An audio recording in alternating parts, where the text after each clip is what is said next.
বেন্টেনের ভিতরে এখনো পর্যন্ত আমাদের অনেকগুলো অমনিটিক্স দেখানো হয়েছে, যেগুলো দেখতে সবগুলো আলাদা আলাদা ডিজাইনের হলেও এর মধ্যে বেশিরভাগ অমনিটিক্সের কাজই সেম হয়। কিন্তু এর মধ্যে কিছু কিছু স্পেশাল ও ইউনিক অমনিটিক্সও আছে, যেগুলোর ভিতরে এমন কিছু স্পেশাল ফিচার আছে বা সেগুলো এমন কিছু কাজ করতে পারে যা বাকি অমনিটিক্স করতে পারে না। তাই আজকের এই ভিডিওতে আমি এমনই 5টি ইউনিক ও স্পেশাল অমনিটিক্সগুলোকে র্যাঙ্ক করতে চলেছি। তো তুমি এখনই কমেন্ট করে জানাতে পারো যে নাম্বার 1-এ কোন অমনিটিক্স হতে পারে। দেখা যাক কার আন্দাজ সঠিক হয়। So hey everyone, this is SHPath and welcome to SHPath Tools.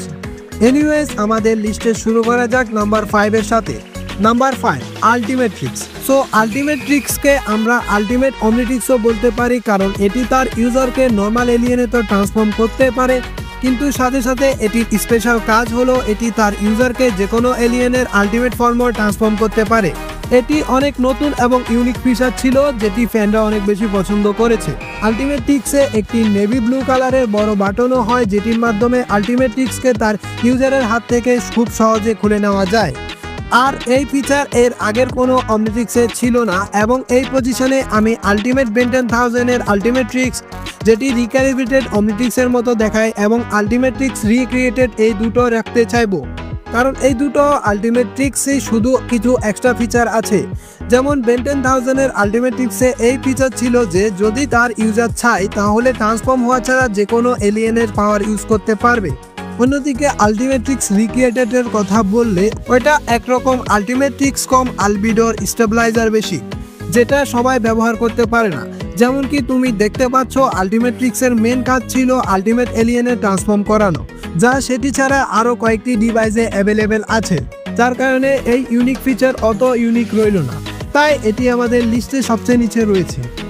Number 4, নেভিটিক্স। নেভিটিক্স একরকম নকঅফ ভার্সন ছিল বেনের অরিজিনাল প্রোটোটাইপ অমনিটিক্সের, যেটা বানিয়েছিল ডক্টর সাইকো বুস্ট। আর এটা স্পেশাল কাজ ছিল এটি তার ইউজারকে নন সেপিয়েন্ট বিং এ ট্রান্সফর্ম করাতে পারত, যেমন কি বেনের এলিয়েনদের প্রেডিটর বা কুদরতি শিকারী। তবে নেভিটিক্সের একটি কন্ডিশন ছিল যে নেভিটিক্সকে কোনো সেপিয়েন্ট বিং ব্যবহার করতে পারবে না, শুধু কোনো নন সেপিয়েন্ট বিং এ ব্যবহার করতে পারবে। কারণ কোনো সেপিয়েন্ট বিং যদি নেভিটিক্সকে ইউজ করতে চায় তাহলে তার অনেক সাইড ইফেক্ট হতে পারে, যেমন কি মেমোরি লস এবং জেনেটিক মিউটেশন। আর থ্যাঙ্কস টু আলবিডো এটিকে ইভোলিউশনারি ফাংশন দেওয়ার জন্য, অর্থাৎ ultimate predator. Number 3, Biomnitrix. তো বায়ো অমনিটিক্স অনেক ইন্টারেস্টিং এবং এর ফান্ডামেন্টাল অনেক সিম্পল। বেসিক্যালি এটি দুইটা অমনিটিক্স দিয়ে তৈরি হয়েছে, যাদের একসাথে ইউজ করলে এদের ইউজার নিজের মর্জি মতো যে কোনো দুটি এলিয়েনের ফিউশনে ট্রান্সফর্ম হতে পারে। এমনিতে ফিউশন তো ক্লাসিকওয়ালা প্রোটোটাইপ অমনিটিক্সও বানাতে পারে, তবে ওই ফিউশনগুলো একদমই র্যান্ডম হয়। তবে বায়ো অমনিটিক্সের স্পেশালিটি এটাই যে এটির ইউজার তার ইচ্ছা অনুযায়ী যে কোনো দুইটা এলিয়েনের ফিউশন তৈরি করতে পারে। তাছাড়াও তার ইউজার চাইলে যে কোনো এলিয়েনের সাথে এলিয়েন এক্সকে ফিউজ করে অনেক পাওয়ারফুল ফিউশন এলিয়েন তৈরি করতে পারে।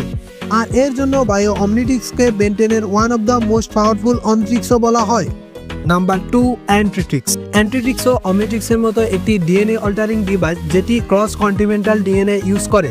মিনিং এই ডিভাইসে যতগুলো এলিয়েন আছে সেটি তার ইউজারকে যে কোনো এলিয়েনের মস্টারাইজ হাইব্রিড ফর্মে ট্রান্সফর্ম করায়। যেহেতু এইগুলো হাইব্রিড এলিয়েন হয় তাই এদের কিছু ইউনিক অ্যাবিলিটিও হয়, যেটি এদের নর্মাল এলিয়েনদের কাছে থাকে না।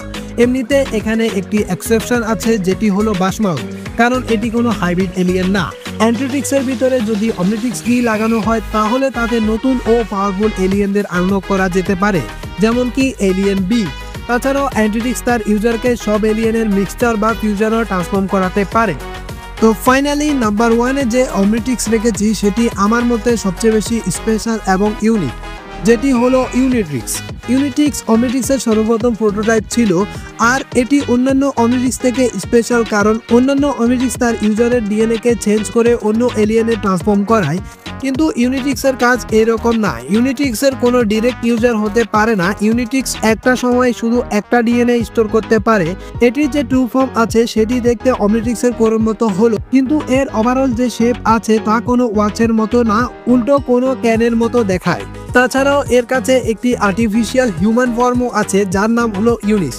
যেহেতু এই ফিচারগুলো বাকি কোনো অমনিটিক্সের নেই, তাই ইউনিট্রিক্সকে আমি নাম্বার 1-এ রেখেছি। তো এই ছিল আজকের ভিডিও। ভালো লাগলে লাইক মারো, চ্যানেল নতুন সাবস্ক্রাইব করো। প্রথমবারের মতো লাইক এম রাখতেছি, যেটি হলো 20 লাইক। আশা করি তাড়াতাড়ি পূরণ করে দিবে। আর এরকম আরও ভিডিও দেখতে চাইলে এই দুটো ভিডিওতে ক্লিক করতে পারো। তোমাদের সাথে ওইখানে দেখা হচ্ছে, বাই।